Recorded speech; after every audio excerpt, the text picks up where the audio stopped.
Abantu ab'enjawulo abazze basengulwa n'okugobera mu bifo eby'enjawulo mu kibuga Kampala bafunye bwe bayinza okupudamizibwa wabula nga abamu ku bo basenzeddwa mu Ssempagala zooni Ntinda. Kyokka abantu bano bagamba nti baalumbibwa omuli wiiki ewedde ebintu bya bingi ne bijja. Kati Meeya w'e Nakawa omulonde Paul Mugambe abalambuddeko okubasaasira.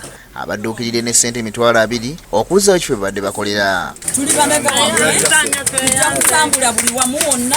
Tubeke toffaali ekissa ku naye njagala okwebaza abakulembeze bannange, kansala Isma, kansala Kenyange, kansala Ben, kansala Sebufu abadde wano, Honorable Joel Senyonyi n'abalala bonna abalina kye bakoze.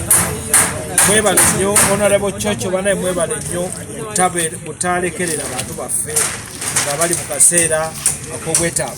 Mu kiseera kino beekozeemu omulimu okuzzaayo kizimbe wadde bakolera. Abatuuze bannyonnyodde ebyaliwo ng'omuliro gukutte n'embeera gye bayitamu mu kiseera kino ne basaba gavumenti okubadduukirira. Tuli mu kweyiya bweyiya ng'era bw'otulaba.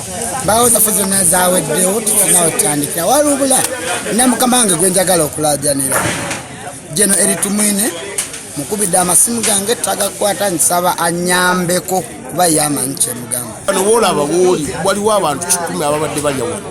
Kati bw'obayimiridde essaawa eno oba oleeta buzibu naye kinyambye ekizeewuliriza ensonga yange. Joel Mukeera yakusakidde gulino ku lwa Bukedde TV 1.